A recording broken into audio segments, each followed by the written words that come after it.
Hi everybody, Richard Tremors here again from Artificial Lawyer. Today we're doing a special video to introduce people to the Legal Innovators UK event, which is taking place in London, November 6th and 7th. To tell us a bit more about his part in the conference is Joe Cohen. Hey Joe.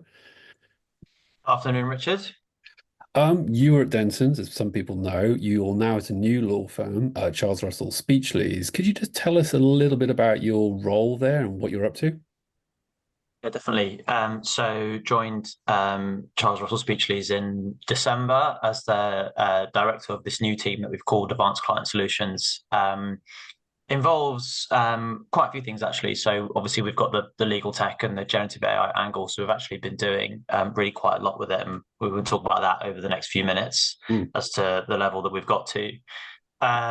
We have legal project management function now, legal process improvement, and we have software development as well. So, quite a few angles, particularly also including kind of innovation culture and training and that side of it too for the wider business. So very exciting. wow, so many things, so many things. Well, let's just unpack some of those things. In terms of the products that you're developing, is there anything you can say at this point? Yeah, so we're developing two products. I can't exactly say what they are, but the crux of the products, I suppose, is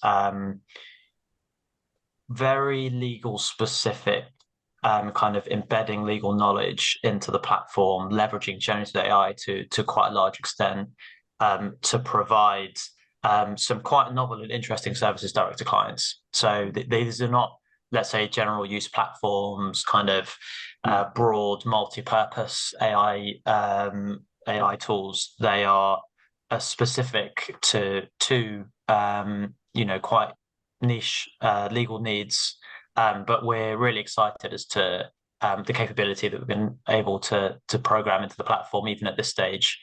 And we're looking for market go live kind of launch dates middle of next year, I'd probably say.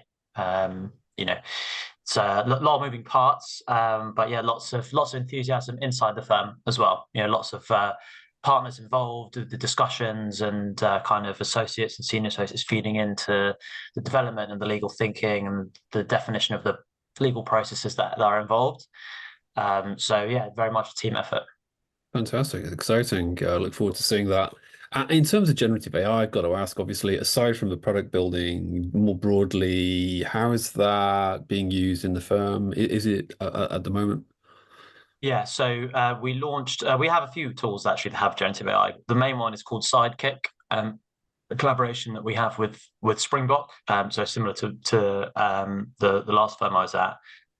We launched it probably about 3 or 4 months ago now, Hmm, and actually, I think we are now over the 50% monthly active usage across the business. hmm. So that's the each user sending at least one message to the AI in that month. So not just like logging in or just having a chat there. Mm. Like it is actually active usage. So that's I think that's gone pretty well. Obviously, we are looking to increase. I think we're on about over three-quarters of the business have actually used it at one point or another. Mm. So I think it's about trying to get that active usage, ever increasing. We're looking at loads and almost an innumerable amount of use cases really across the business, all different grades, different. We've actually one of the things we're working on now is having the AI self-categorize the chats, each individual chat as to what it relates to. So that will help us really see use cases in more depth because we don't obviously read each individual's chats. That's not something we want to do. Mm. But we are going to be getting the AI to categorize those chats into one of a handful, probably about 25 or 30 different potential categories. And that will be quite insightful, I think. And obviously, it's the AI itself via a separate prompt that is doing that. And that will give us some interesting data to work with, having a look at for each department, at each grade, what is the most common use case or the few most common use cases that we. And so, we use these kind of aggregator stats for training. We use them for informing other use cases or doing some extra sessions with those that haven't been using it as much as their peers have. Mm. And I think that's really important. I mean, when you look at where the market is right now, some firms have got disillusionment with Mm, where the way generative AI is at, mm, and some firms are, still at this phase of a lot of excitement, positive energy, and I think that's where we are in terms of the success that we're seeing, and we wouldn't be getting really high monthly usage of the tool if it wasn't any good. If you see what I mean, people obviously keep coming back for a reason. mm, Um, and I think that it's been a good case study of change, mm, law firm change, because in that kind of rare scenario that we found ourselves in of everybody globally getting this technology at the same time. So that was in terms of the APIs that we needed to start building tools. It was probably about a year and a half ago. mm, Everybody was got access to Chat GPT at the same time. Everybody roughly was getting the APIs from, let's say, Microsoft or whoever else at the same mm, time. So how can you then take that and all within the same time frame deliver a successful change program that can capture the excitement and can actually grow in a meaningful way across the business? And so I'm happy with how we've done that. But it's interesting to see that for whatever reason, there are those that do feel that it's not meeting their needs, and that mm. it's something which is quite thought provoking. Interesting, interesting. Oh, we'll have to dig into that at the conference, which we'll come to in a second. And are you using, you don't have to mention their specific names in this recording, but are you using any particular legal tech products, sort of built from the ground up for legal tech uses as well? Oh yeah, we have a few. Mm, So well, there are. Yeah, I won't say exactly which ones they are. Oh, it's probably mm, publicly available anyway. But then we've got a few of the platforms that we are already clients of integrating Gen AI into their offerings, mm, as you would expect. mm, There's probably three, four, five that are doing that, and we're excited to see how they do it and how it actually um, impacts the offering as a whole. How's it is it going to how exactly is it going to benefit our lawyers? And we're working hand in hand, and occasionally we've been the first firm to roll it out mm, internally. So yeah, I think the attitude of the firm is really amenable to the stuff that we're doing. So yeah, mm. it's been a good start, I think. Excellent. And I mean, just generally, it feels like, the firm is well into this, but it's probably fair to say that it's still early days, that there's a lot of, there's a long road ahead. So I think it's early days for getting the maximum value out of generative AI. Mm, Um, I don't think that end users prompting the system is the perfect use case. I do think that is a necessary part of the journey, though. So, we've been giving prompt guidance and training, and we're going to formalize that into kind of a more kind of a much deeper offering internally as well. mm, Um, but it is hard to, let's say, productize complex, well thought out prompts if people don't know how to write them in the first place and they haven't had that kind of lived experience of using the platform and figuring out what it can do well, what it can't do well, speaking to their peers, seeing it on screens as you walk around.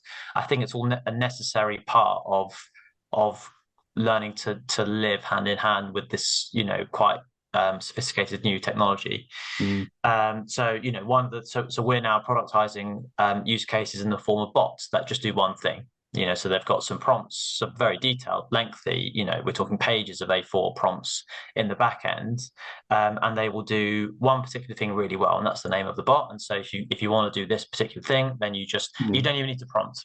And I think that is the next iteration. I think I spoke about this mm, earlier in the year, a few posts mm, about it, that this is the next iteration, which is removing the need for the users to prompt in the first place mm, for some particular, higher volume use cases. Doesn't even need to be low complexity, just things that people do more often. mm. Um, Alongside what will always be the case, which is the need to be able to prompt properly on an ad hoc basis. Yeah, Yeah, yeah. yeah. No, it's funny because like when all the whole chat GPT thing started, I remember making a comment on LinkedIn about, do lawyers really need to prompt? Do we really need to get that far into it? And a lot of people go, yes, yes, yes, you've got to. But it always struck me as how can prompting be a good thing if it becomes an obstacle to people using the technology. And so I guess it's getting that balance right, isn't it? You don't want to say to people, forget about prompting because you do need to prompt. But then Yeah. I guess the question is, We can't prompt how far do for you them. take it? Yeah, We exactly. can't prompt You've for got to them feel either. confident. There's only a few of us, and there's obviously, hundreds and hundreds of lawyers. Mm, Um, and so I don't know if you remember, me and you went out for a drink mm. probably Yeah, it was about yeah, 18 yeah. months ago or In so, and we were Islington. Yeah. talking about Mm, early days, how was it? And I was kind of saying, well, we've been testing it internally, and obviously back then it was law firms were not, apart from maybe the whole Harvey thing, actually. mm, mm, And I was kind of saying, that I think there's really something here, and I think that is how it's turned out. And particularly when you look at GPT-o1, mm, mm, which we are also testing now. mm, It's not. We're nowhere near rolling it out. There's a few hurdles there, but hopefully, in due course, certainly mm, over the next month or so, we'd like to get it available to our users. Is quite fascinating, really. For the more complex legal thinking tasks, where we're having a look at responses. What I'm certain we will do though is not replace GPT-4 that we've currently got. It'll be an addition because mm, it is a very different model. You can really prompt for Turbo down to um, short, specific, repeatable answers. If mm, you're careful enough about prompting, you can, and that often is what you want. Um, it appears to be significantly harder to do that with O1, but then there's other benefits of doing it. mm, Um, I mean, you might have noticed I said 4 Turbo. We actually haven't moved over to 4.0. mm, We've just seen, and we have it available. It is ready to go. I'm just seeing that, particularly for extraction use cases, mm, when you're dealing with RAG, I just feel like it's not quite as good as Turbo.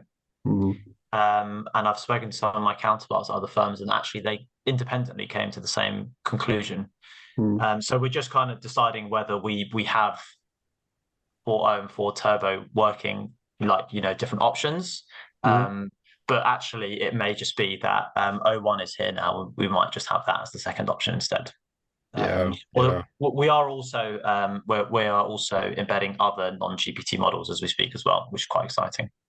And also, as you mentioned, you're also using other legal tech products as well, which are bringing in LLM technology. So, no, Yeah, it's really interesting. It just shows that it really is embedding. It is getting used. It's not perhaps being used universally every single day, but a lot of people are using it. Which, if you think in terms of engagement compared to previous waves of technology, it is yeah, actually quite extraordinary, particularly for the legal market, which does move yeah, slowly.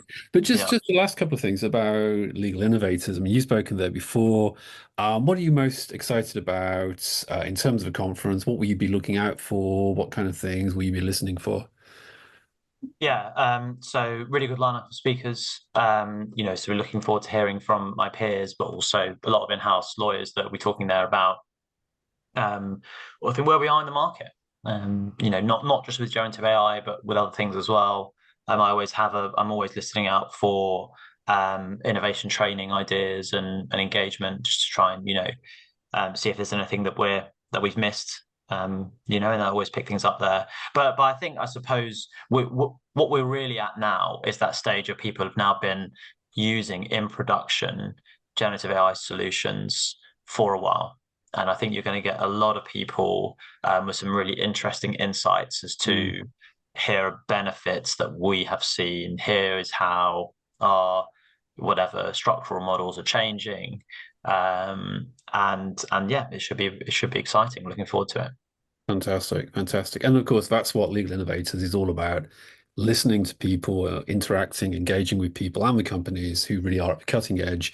And although there will be some theory, because theory is interesting, it's also very much about the practical realities and, sharing those learnings. And Joe will be one of our speakers.